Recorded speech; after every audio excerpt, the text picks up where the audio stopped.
CPM-ന് ഒരു കാര്യം ഉറപ്പുണ്ട്.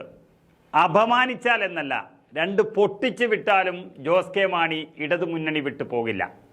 കോട്ടയം MP-യായ തോമസ് ചാഴിക്കാടനെ പരസ്യമായി അവഹേളിച്ച മുഖ്യമന്ത്രിയുടെ നടപടിയിൽ കേരള കോൺഗ്രസിനുള്ളിലെ അതൃപ്തി വലിയ രീതിയിലാണുള്ളതെങ്കിലും അതൊന്നും ലവലേശം പോലും കണക്കിലെടുക്കാതെ CPM മുന്നോട്ട് തന്നെ പോവുകയാണ്. ജോസ് കെ മാണിയുടെ രാഷ്ട്രീയ ഭാവി നിശ്ചയിക്കുന്ന ലോക്സഭാ തെരഞ്ഞെടുപ്പ് അടുത്ത് വന്ന് നിൽക്കുകയാണ്. ജയിച്ചില്ല എങ്കിൽ മാണിയുടെ കൂടെയുള്ളവർ കൂടൊഴിയും. അങ്ങനെ ഒരു സാഹചര്യം നിലനിൽക്കെ മുന്നണി മാറ്റത്തിനുള്ള ഒരു നിലപാടും ജോസ് കെ മാണിയുടെ ഭാഗത്തു നിന്നും ഉണ്ടാകില്ല എന്നാണ് CPM വിശ്വസിക്കുന്നത്. ജോസ് കെ മാണിക്ക് ഇടത് വിട്ടു പോകാൻ കഴിയില്ല എന്നുറപ്പിക്കുമ്പോഴും കേരള കോൺഗ്രസ് അണികളിൽ വലിയ അതൃപ്തി മുതലെടുക്കാനുള്ള കോൺഗ്രസ് പാർട്ടിയുടെ നീക്കത്തെ CPM കരുതലോടെ തന്നെയാണ് കാണുന്നത്. തിരുവനന്തപുരത്ത് നിന്നോ മലബാറിൽ നിന്നോ ഒന്നുമല്ല, മാണി സാറിൻ്റെ തട്ടകത്തിൽ നിന്നാണ് ഈ പാർട്ടിയുടെ വൈസ് ചെയർമാനെ മുഖ്യമന്ത്രി അധിക്ഷേപിച്ചു വിട്ടത്.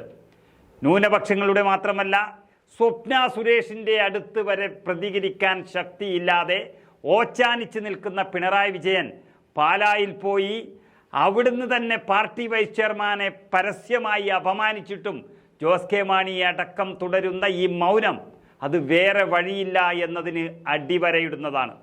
മാത്രമല്ല, പ്രവർത്തകരുടെ കൊഴിഞ്ഞുപോക്കിൽ പേടിച്ച് വിറച്ചിരിക്കുന്ന കേരള കോൺഗ്രസ് നേതൃത്വം ആരും മുന്നണി വിട്ടു പോകുന്നത് ഗുണം ചെയ്യില്ല എന്ന സന്ദേശം അസംതൃപ്തരായ അണികളെ ധരിപ്പിക്കുന്ന തിരക്കിലാണുള്ളത്. CPM-നപ്പുറം ഇടതുമുന്നണിക്ക് മുന്നിലേക്ക് ഈ പാലാ അപമാനം എത്തിച്ചാലും കേരള കോൺഗ്രസിന് ഒരു പ്രതീക്ഷയ്ക്കും വകയില്ല എന്ന് അവർ തന്നെ ഉറപ്പിക്കുകയാണ്. അതുകൊണ്ട് പഞ്ചപുച്ഛമടക്കി മിണ്ടാതിരിക്കുന്നതാണ് നല്ലതെന്ന് കേരള കോൺഗ്രസ് നേതാക്കൾ മനസ്സിലാക്കി കഴിഞ്ഞു.